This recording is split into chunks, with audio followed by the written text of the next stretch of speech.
The emigration from Europe to the United States from 1900 to 1909. The primary countries that migrated during this period were Italy, which was about 2 million people, Russia, which was approximately 1.5 million, and finally Austria-Hungary, which contributed about 2 million as well. 8 million people internationally migrated at a global scale within this 9-year period from these countries and numerous other countries in Europe as well. In 1900, the United States population was only 76 million, but by 1909, it jumped all the way up to 90 million. Over half of this rapid growth was due to immigration. Around this time frame, 13% of the United States was born somewhere else. New York, Chicago, Detroit, and Boston became the most inhabited cities because of their environmental well-being for immigration. The physical and environmental features involved high rhythmic density and rapid industrialization. Italy, for example, had some notable environmental issues such as pollution, erosion, and flooding. This played only one of the many roles in such an immigration movement. With Russia and Austria-Hungary's overpopulation, resources were strained and jobs were limited. In fact, the population in Europe in 1900 was 400 million. 8 people. With what Europeans have heard of the United States, like the American dream and the abundant jobs, many were eager to risk everything and take the chance at a better life. During this time frame of immigration, the United States definitely had a dominant culture.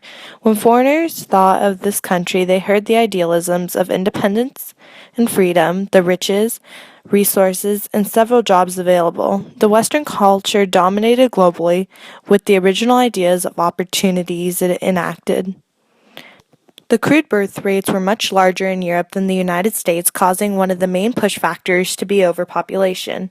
On average, the crude birth rate of Europe, including part of Russia, was 38, and the United States was only 28.7. The United States crude death rate is only 17.2 at 1900, but goes down to 14.7 by 1910. Although in Europe it was approximately 25.5, therefore a little bit higher. The United States' natural increase rate was 11.5 and Europe's was 13. Finally, in 1900, the United States had a life expectancy of 47, while Europe's was only approximately 38. Even though the United States rates were better, this was not the primary reason to come. There also wasn't any staggering health issues that made Europeans flock over. Several push and pull factors contributed to the emigration out of their homelands. Austrians arrived for the reason of economic purposes, overpopulation, depletion of resources, and farmers discovered that displacement was caused by industrialization. In Italy as well, with the high productivity of a large scale of commercial land estates, it forced these peasants off the property in search of new jobs. Also, artisans just couldn't compete with the larger manufacturing companies' cheaper products and prices. These sort of Italians and Austrian workers were pulled to the United States in search of new work and opportunities. For instance, Italy, there were voluntary immigrants planning to migrate to the United States to support their families back home. Their goal was to find a stable job and eventually return home to their homeland with enough money to buy property. About 50% did return and achieve their goal. Some main push factors to go to the United States included land, jobs, and to escape religious prosecution, especially in Russia. With such a big influx of people, the United States saw 2 major challenges to handle: overpopulation, and most of the immigrants were illiterate. The United States was not ready for the high amount of newcomers resulting in overpopulation. These travelers flocked to the cities because of the multiple jobs in the industrial field. Furthermore, this skewed the distribution of people throughout the United States. Next, 75% of the immigrants couldn't read, and most couldn't speak English. This triggered the effect that only entry-level jobs were filled.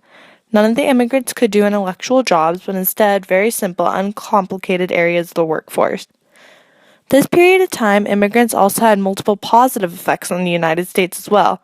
First, they helped keep the Industrial Revolution alive.